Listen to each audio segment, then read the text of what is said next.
Hello बच्चों, कैसे हो आप लोग? तो आज का टॉपिक है कि त्रिभुज के कोणों का समद्विभाजक कैसे किया जाता है। ठीक है, तो हम लोग आज जानते हैं त्रिभुज के कोण समद्विभाजक। तो सबसे पहले हम एक त्रिभुज बना लेते हैं। कैसा भी त्रिभुज हो, सभी में एक जैसा काम करेगा। जो नियम इसके लिए रहेगा वही अन्य त्रिभुजों के लिए भी रहेगा।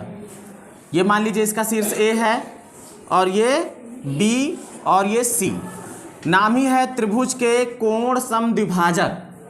तो जो इसमें तीनों कोण हैं, इन कोणों को समद्विभाजक मतलब दो बराबर भागों में बांटना है। तो कोण को दो बराबर भागों में बांटना आप लोग पहले से भी जानते हो।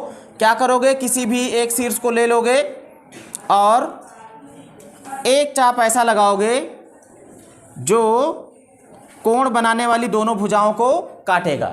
ठीक है, देखो यहाँ पे कट रहा है, यहाँ पे कट रहा है। उसके बाद इसको केंद्र मानोगे, एक चाप इधर से और दूसरा चाप इधर से। जहाँ पर ये काटेगा वहाँ से होती हुई किरण हमें खींच देनी है। ठीक है, अब इसके बाद सेम प्रक्रिया इधर करेंगे। शीर्ष सी से पहला चाप लग गया, दूसरा चाप जहां पे काटा है वहां से होती हुई किरण हमें खींचनी है।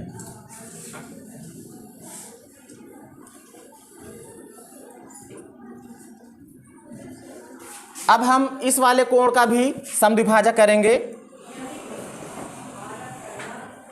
दो जगह पर जहां पर काटा है, अब दोनों से जो है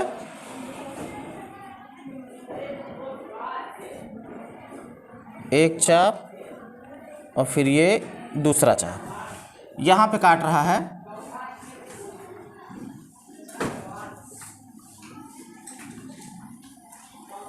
यहां पे आप देखोगे कि जो त्रिभुज के तीनों कोण के जो समद्विभाजक थे वो एक ही बिंदु से होकर जा रहे हैं ना, है ना। इसीलिए मैंने यहां पर लिखा है कि angle bisectors of a triangles are concurrent. Concurrent का मतलब होता है समपाती, एक ही बिंदु से होकर जाएं। बात समझ गए? और देखो, ये जो कोण के समद्विभाजक होते हैं, जिस बिंदु से होकर जाते हैं, इसे हम इंसेंटर या फिर अंतः केंद्र भी कह सकते हैं। वैसे तो जो केंद्र होता है वो किसी वृत्त के अंदर होता है ना। मान लीजिए ये वृत्त है तो ये क्या होता है, इसका केंद्र होता है। अगर हम इसे इंसेंटर या फिर अंतः केंद्र कह रहे हैं, इसका मतलब यहां से अगर हम कोई वृत्त बनाते हैं तो वो त्रिभुज की तीनों भुजाओं को छूकर जाएगा। ये पक्की बात है। मान लीजिए हम अगर एक वृत्त बनाते हैं, अब मेरे पास प्रकार तो नहीं है, मैं इसी से काम चलाऊंगा।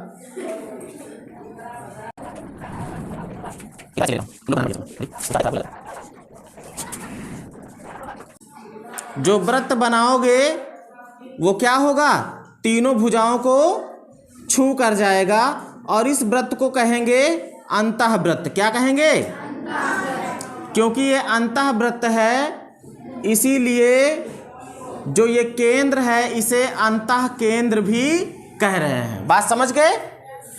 तो दो बातें आप समझ गए कि जो कोण के मतलब त्रिभुज के एंगल बाइसेक्टर्स होते हैं वो पहली चीज तो कॉन्करेंट होते हैं, संपाती होते हैं, और दूसरा ये अंतः केंद्र भी बनाता है। अंतः केंद्र का मतलब ये हो गया कि यहाँ से अगर हम कोई भी एक भुजा की त्रिज्या लेकर के अगर हम कोई वृत्त खींचेंगे तो तीनों भुजाओं को वो छूकर जाएगा। तो आप समझ गए, इसे केंद्रक भी कहते हैं। क्या कहते हैं? केंद्रक। अब इसके बाद हम लोग जानते हैं परिकेंद्र क्या होता है।